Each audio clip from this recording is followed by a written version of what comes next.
Welcome to our academy channel. இந்த வீடியோவில் நம்ம ஒரு பிக்கஸ்ட் அப்டேட் தான் பார்க்க போகிறோம்.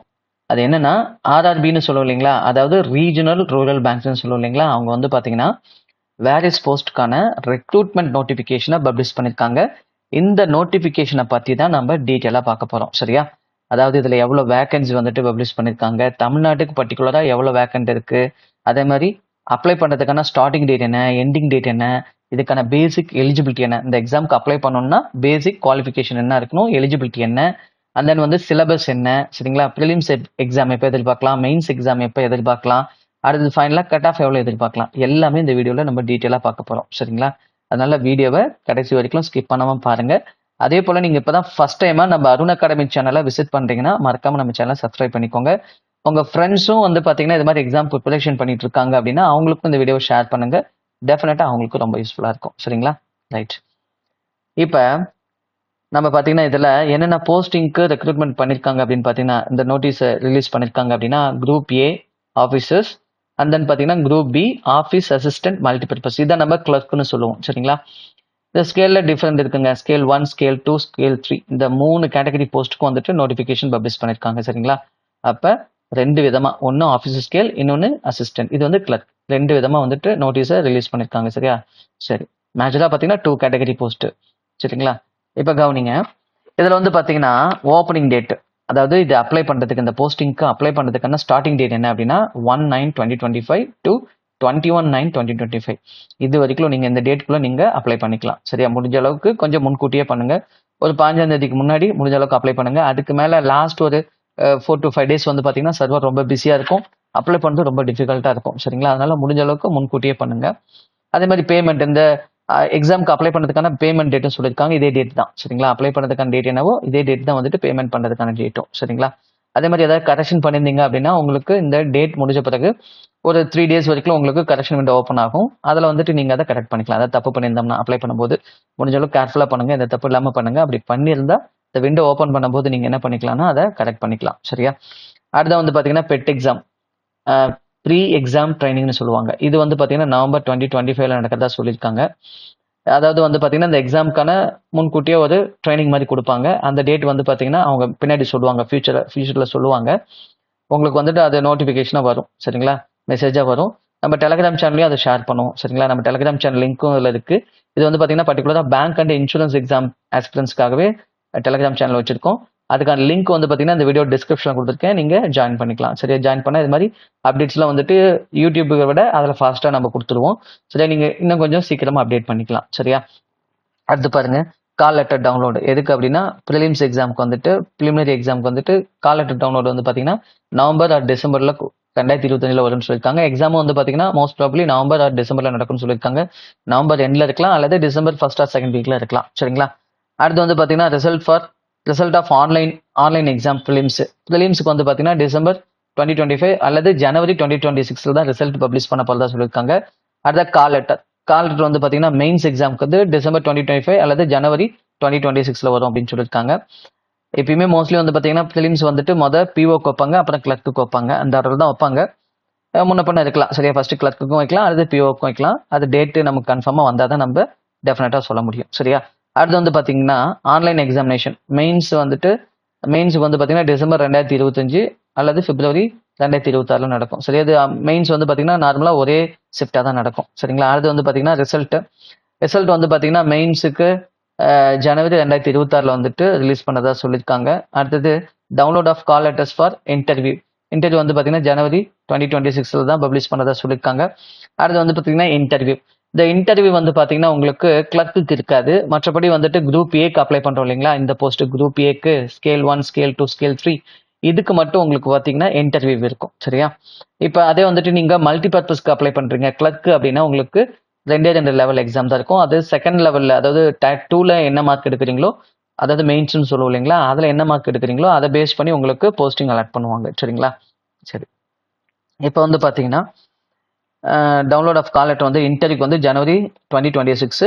கண்டக்ட் ஆஃப் இன்டர்வியூ வந்து பார்த்தீங்கன்னா ஸ்கேல் 1, 2, 3 இதுக்கு வந்து பார்த்தீங்கன்னா ஜனவரி ஆர் பிப்ரவரி 2026 வந்து நடக்கும். அதே மாதிரி ப்ரொவிஷனல் அலாட்மெண்ட், அதாவது உங்களுக்கு வந்துட்டு போஸ்டிங் அலாட் ஆனது வந்து பார்த்தீங்கன்னா இன்டிமேஷனாக வந்துட்டு பிப்ரவரி ஆர் மார்ச் 2026 வந்துட்டு அமுச்சு வைப்பாங்க. சரி, அலாட்மெண்ட் ப்ரொவிஷன்ஸ் வந்து கொடுப்பாங்க அப்படிங்கிறது சொல்லியிருக்காங்க. சரி, இது உங்களுக்கு கிளியராக புரிஞ்சிருக்கும்னு நினைக்கிறேன். அடுத்து பாருங்க, அடுத்து பார்த்தீங்கன்னா என்னென்ன போஸ்டிங்னு சொல்லியிருக்காங்க. சரிங்களா, இப்போ நான் முன்னாடி சொன்ன மாதிரி தான் ஆஃபீஸ் ஸ்கேல் 1 ஆஃபீஸ் அசிஸ்டன்ட் மல்டிபர்பஸ்க்கு வந்து பார்த்தீங்கன்னா உங்களுக்கு online exam will be held in 2 phase, preliminary and mains எக்ஸாமாக நடக்கும். For the post of office அசிஸ்டண்ட்டுக்கு வந்து பார்த்தீங்கன்னா உங்களுக்கு நார்மலாக 2 லெவல் ஆஃப் எக்ஸாம் நடத்தின உடனே வந்து என்ன பண்ணிடுவாங்க அப்படின்னா அந்த மார்க்கை பேஸ் பண்ணி உங்களுக்கு அலாட்மெண்ட் கொடுத்துருவாங்க. சரியா, போஸ்டிங் அலாட்மெண்ட் லெட்டர் வந்துட்டு உங்களுக்கு அனுப்பிச்சிடுவாங்க. அதுவே ஆஃபீஸ் ஸ்கேல் 1 பார்த்தீங்கன்னா உங்களுக்கு அதை ஃபாலோ பண்ணி, அதாவது டயர் 1 டயர் 2 நடந்த பிறகு, அதாவது ப்ரிலிம்ஸ் அண்ட் மெயின்ஸ் நடந்த பிறகு இன்டர்வியூ இருக்கும், காமன் இன்டர்வியூ இருக்கும். அந்த இன்டர்வியூலையும் நீங்கள் பண்ணுற பர்ஃபார்மன்ஸை வச்சு தான் ஃபைனல் வந்துட்டு போஸ்டிங் அலாட்மெண்ட் பண்ணுவாங்க. சரிங்களா, மற்ற போஸ்ட்டுக்கெலாம் வந்து பார்த்தீங்கன்னா அதே மாதிரி தான். சரிங்களா, உங்களுக்கு வந்துட்டு எக்ஸாமினேஷன் கண்டக்ட் பண்ணுவாங்க. சரியா, சிங்கிள் ஆன்லைன் எக்ஸாமினேஷன் இருக்கும். Candidate will appear for a single examination. Short list கேண்டிடேட்க்கு வந்துட்டு என்ன பண்ணுவாங்கன்னா சப்சிக்வெண்ட்டாக வந்துட்டு இன்டர்வியூ கண்டக்ட் பண்ணுவாங்க. சரியா, இப்போ இவங்களுக்குலாம் வந்து பார்த்தீங்கன்னா 2 லெவல் ஆஃப் எக்ஸாம் இருக்குன்னா இவங்களுக்கு வந்து பார்த்தீங்கன்னா என்ன இருக்கும் அப்படின்னா ஒரே ஒரு எக்ஸாம் வைப்பாங்க. வச்சுட்டு அதுக்கப்புறம் என்ன பண்ணுவாங்க அப்படின்னா இன்டர்வியூக்கு வந்துட்டு அவங்கள ஷார்ட் லிஸ்ட் பண்ணுவாங்க. இன்டர்வியூவில் பண்ணுற பர்ஃபார்மன்ஸை பேஸ் பண்ணி இந்த எக்ஸாம் ப்ளஸ் இன்டர்வியூ ரெண்டையும் வச்சு அவங்கள ஃபைனலாக வந்துட்டு பார்த்தீங்கன்னா அலாட்மெண்ட் கொடுப்பாங்க. சரியா, போஸ்டிங் அலாட்மெண்ட் லெட்டர் வந்து கொடுப்பாங்க. அடுத்து பாருங்க, இதெல்லாம் பேசிக் குவாலிஃபிகேஷன். சரிங்களா, ஆஃபீஸ் அசிஸ்டன்ட்டு ஆஃபீஸ் ஸ்கேல் 1 இதுக்கெல்லாம் வந்து பார்த்தீங்கன்னா எனி டிகிரி இருந்தால் போதும். சரிங்களா, எனி டிகிரி இருந்தால் போதும். அதே மாதிரி லோக்கல் லாங்குவேஜ், இப்போ நம்ம தமிழ்நாட்டுக்கான போஸ்டிங் தமிழ்நாடு கிராமின் பேங்க்குக்கு அப்ளை பண்ணுறோன்னா நமக்கு வந்து பார்த்தீங்கன்னா லோக்கல் லாங்குவேஜ் தமிழ் தெரிஞ்சிருக்கணும். சரிங்களா, நம்ம வந்து பார்த்தீங்கன்னா அப்படி தெரியல அப்படின்னா நம்ம அந்த போஸ்டிங் வாங்குறதுக்கு முன்னாடி வந்து பார்த்தீங்கன்னா நமக்கு வந்துட்டு ஒரு டெஸ்ட் வைப்பாங்க.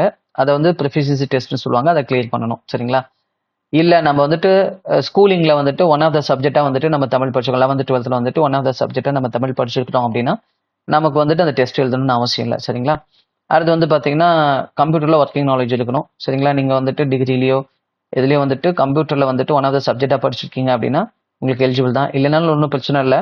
நீங்கள் வந்துட்டு என்னென்னா அந்த பேசிக் ஃபண்டமெண்டல், அதாவது எம்எஸ் ஆஃபீஸு அந்த எம்எஸ் ஆஃபீஸ் பேக்கேஜ் இருக்கு இல்லைங்களா, அதோட சர்டிஃபிகேட் வச்சிருந்தீங்கன்னா கூட எலிஜிபிள் தான். சரியா, அது இப்போ கூட நீங்கள் போய்க்கலாம். ஒரு 1 வீக் ட்ரைனிங் போனீங்கன்னா உங்களுக்கு சர்டிஃபிகேட் கொடுப்பாங்க. அதுவே போதுமானது தான். சரிங்களா, அடுத்து வந்து பார்த்தீங்கன்னா ஸ்கேல் 1. ஸ்கேல் 1 என்னன்னா bachelor degree in any discipline.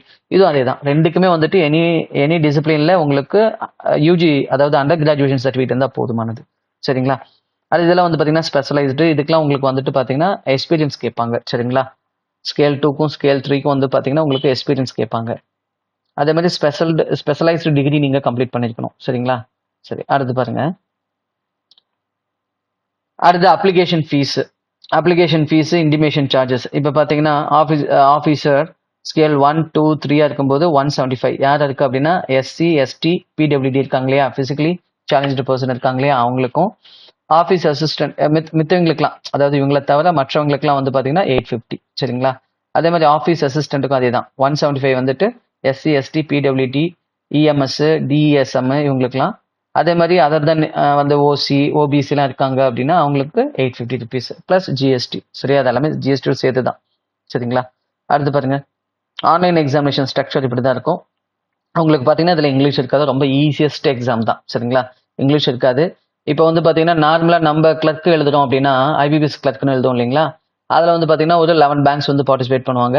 அதில் வந்து பார்த்தீங்கன்னா உங்களுக்கு நார்மலாக கட் ஆஃப் வந்துட்டு ஒரு 63 to 65 வருது அப்படின்னா இதில் 80 கொஷின்ஸ்க்கு உங்களுக்கு 60 ப்ளஸுக்கு மேலே நீங்கள் எதிர்பார்க்கலாம். சரியா, 60 ப்ளஸ்னா ஒரு 62 to 63 வரைக்கும் கட் ஆஃப் எதிர்பார்க்கலாம். சரியா, அந்த ரேஞ்சில் தான் முன்னாடிலாம் வந்திருக்கு.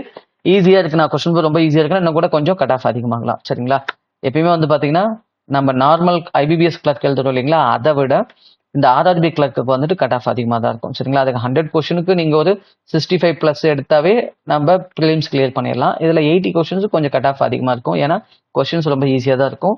மேஜராக 2 செக்ஷன் அப்படிங்கிறதுனால எல்லாருமே வந்து பார்த்தீங்கன்னா நிறைய கொஸ்டின்ஸ் அட்டன் பண்ணுவாங்க.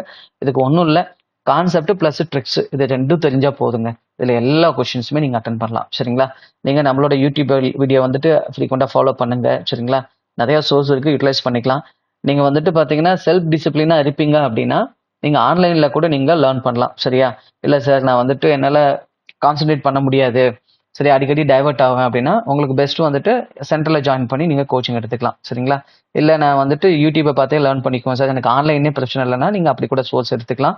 ஆனால் செல்ஃப் டிசிப்ளின் ரொம்ப ரொம்ப முக்கியம். ஒரு நாளைக்கு வந்துட்டு குறைஞ்சது ஒரு 10 hours நீங்கள் ஒதுக்கி ஆகணும். சரியா, 24 hours இருக்குது அப்படின்னா ஒரு 10 ஹவர்ஸ் ஒதுக்குனா மட்டும்தான் நீங்கள் வந்துட்டு இந்த எக்ஸாமை கிளியர் பண்ண முடியும். சரிங்களா? நீங்கள் 10 ஹவர்ஸ் வந்து கன்சிஸ்டன்சியாக வந்துட்டு நான் வீடியோ ஒரு 4-5 மணி நேரம் கன்சிஸ்டன்சியாக பார்ப்பேன். சரியா? நான் நார்மலாக வந்துட்டு டைவர்ட் ஆகாமல் பார்க்க முடியும் அப்படின்னா நீங்கள் தாராளமாக வந்துட்டு ஆன்லைன் சோர்ஸை கூட நீங்கள் யூட்டிலைஸ் பண்ணிக்கலாம். சரிங்களா? ஓகே. இல்லை அது மாதிரி பண்ண முடியாது, என்னை வந்து கண்காணிக்க ஒரு ஆள் வேணும், சரியா, என்னை வந்து ப்ராப்பராக கைட் பண்ணிக்கிட்டே இருக்கணும் அப்படின்னா இன்ஸ்டியூட்டில் ஜாயின் பண்ணி நீங்கள் படிக்கலாம். சரிங்களா? இதை வந்து 80 கொஸ்டின்ஸ். அடுத்தது பாருங்கள், அடுத்தது ஆஃபீஸ் ஸ்கேலுக்கும் இதே தாங்க. 40 டைம் பார்த்தோமா, டைம் இதே தான். 40 கொஷின் 40 மார்க்கு 25 மினிட்ஸு. 40 கொஷின் இதுவும் 40 மார்க் தான் 20 மினிட்ஸ். சரிங்களா? மொத்தமாக 45 மினிட்ஸ் வந்துட்டு எக்ஸாம் நடக்கும், மொத்தமாக 80 கொஷின்ஸ்க்கு. சரிங்களா? அதே மாதிரி ஆஃபீஸ் ஸ்கேலுக்கு வந்து பார்த்தீங்கன்னா இதுக்கு வந்து பார்த்தீங்கன்னா 40 கொஷின் அதே மாதிரி தான், அதே டைமிங் தான். சரிங்களா? அடுத்தது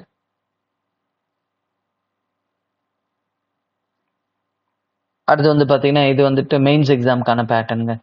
reasoning, computer knowledge, general awareness, English language, Hindi, இது வந்து ஆப்ஷனல் தான் உங்களுக்கு. சரிங்களா? மெயின்ஸில் வந்துட்டு நீங்கள் எதை ப்ரிஃபரன்ஸ் கொடுக்குறீங்களோ எடுத்துக்கலாம். ஆனால் ஹிந்தி இருக்குது, இங்கிலீஷ் இருக்குது, மற்றபடி தமிழ் எழுத முடியாது. ப்ரிலிம்ஸில் நீங்கள் ரீஜனல் லாங்குவேஜில் எழுதலாம், தமிழ்லையும் எழுதலாம். மெயின்ஸ்லேயும் நீங்கள் மற்ற செக்ஷன்ஸ்லாம் இருக்கு இல்லையா, reasoning, computer knowledge, general awareness, numerical ability, இதெல்லாம் வந்துட்டு நீங்கள் இங்கிலீஷ்லேயும் எழுதலாம், தமிழ்லையும் எழுதலாம். நீங்கள் லாங்குவேஜ் ப்ரிஃபரன்ஸ் கொடுக்கலாம். ஆனால் வந்து பார்த்தீங்கன்னா இங்கிலீஷ் லாங்குவேஜ் வந்துட்டு இங்கிலீஷ் லாங்குவேஜ், ஹிந்தி லாங்குவேஜ் இருக்குன்னா இது ஹிந்தி வந்து நம்ம எழுத மாட்டோம், மோஸ்ட்லி இங்கிலீஷ் மட்டும் தான் எழுத முடியும். சரியா? ஓகே. அடுத்து வந்து பார்த்தீங்கன்னா ஸ்கேல் 1க்கு வந்து பார்த்தீங்கன்னா இதுதான் வந்துட்டு சிலபஸ். சரிங்களா? ஸ்கேல் 1க்கு வந்து பார்த்தீங்கன்னா அதே தான். சரிங்களா? நம்பர் ஆஃப் கொஸ்டின்ஸ் இதில் என்னவோ அதே கொஸ்டின்ஸ் தான் இதுக்கு. உங்களுக்கு கம்ப்யூட்டர் நாலேஜ் வந்துட்டு இதில் கொடுக்குறாங்க. மற்றபடி மெத்ததுக்குலாம் வந்து பார்த்தீங்கன்னா கம்ப்யூட்டர் ஆப்டிடியூட்னு கொடுப்பாங்க. இந்த எக்ஸாமுக்கு கம்ப்யூட்டர் நாலேஜ் கேட்குறாங்க. 40 கொஸ்டின் 20 மார்க், ஒரு கொஸ்டினுக்கு 1/2 மார்க். அதே மாதிரி ரீசனிங் வந்து பார்த்தீங்கன்னா 40 questions 50 mark, general awareness 40, general இங்கிலீஷ்க்கு 40, அட் லாஸ்ட் வந்து பார்த்தீங்கன்னா குவான்டிடேட்டிவ் ஆப்டிடியூட் 40-50. இதில் வெயிட்டேஜ் வந்து பார்த்தீங்கன்னா உங்களுக்கு ரீசனிங்க்கும் குவான்டிட்டி ஆப்டிடியூட்க்கும் வெயிட்டேஜ் அதிகமாக கொடுக்குறாங்க, கம்ப்யூட்டருக்கு வந்துட்டு வெயிட்டேஜ் கம்மியாக கொடுக்குறாங்க. சரிங்களா? ரைட்.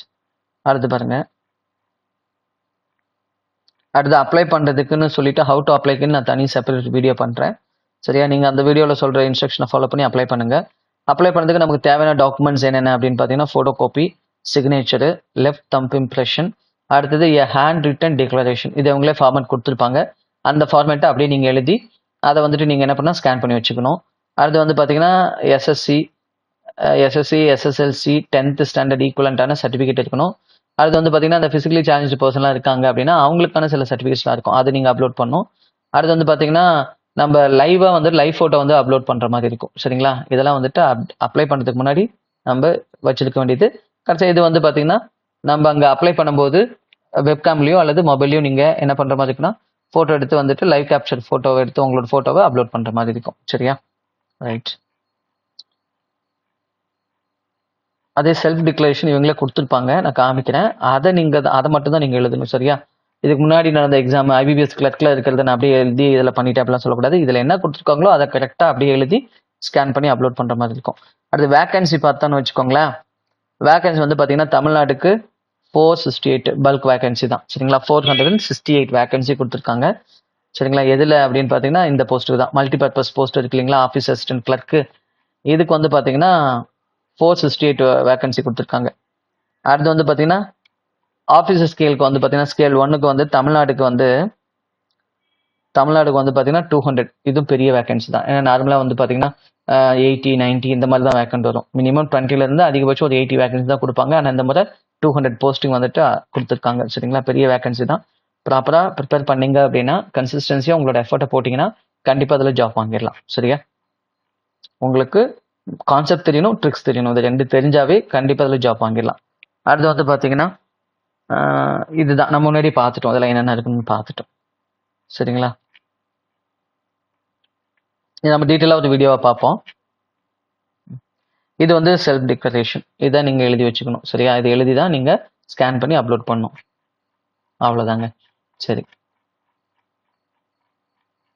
ஓகேங்களா? ஓகேங்க. இந்த தகவல் உங்களுக்கு ரொம்ப யூஸ்ஃபுல்லாக இருந்துச்சுன்னா இந்த வீடியோக்கு லைக் பண்ணுங்கள். உங்கள் ஃப்ரெண்ட்ஸுக்கும் வந்துட்டு பார்த்தீங்கன்னா இதுக்கு எலிஜிபிளாக இருக்காங்கன்னா அவங்களுக்கும் இந்த வீடியோ ஷேர் பண்ணுங்கள். டெஃபினட்டாக அவங்களுக்கு யூஸ்ஃபுல்லாக இருக்கும். அதே மாதிரி பார்த்தீங்கன்னா நம்ம அருண் அகாடமி சேனலோட டெலகிராம் சேனல் இருக்குது. அதில் வந்து பார்த்தீங்கன்னா ரெகுலர் பேசிஸில் இதுக்கான கண்டென்ட்லாம் வந்துட்டு பிடிஎஃபாக ஷேர் பண்ணிட்டு இருக்காங்க. அதை நீங்கள் டவுன்லோட் பண்ணி யூட்டிலைஸ் பண்ணிக்கணும் அப்படின்னா அதுக்கான லிங்க்கும் இந்த வீடியோ டிஸ்கிரிப்ஷனில் இருக்குது. நீங்கள் சர்ச் பண்ணி கிளிக் பண்ணி ஜாயின் பண்ணிக்கலாம். ஓகேங்களா? நம்ம இதே மாதிரி ஒரு இம்பார்ட்டன்ட் கண்டென்ட்டோட நெக்ஸ்ட் வீடியோவில் பார்க்கலாம். தேங்க்யூ ஃபார் வாட்சிங் அருண் அகாடமிக் சேனல்.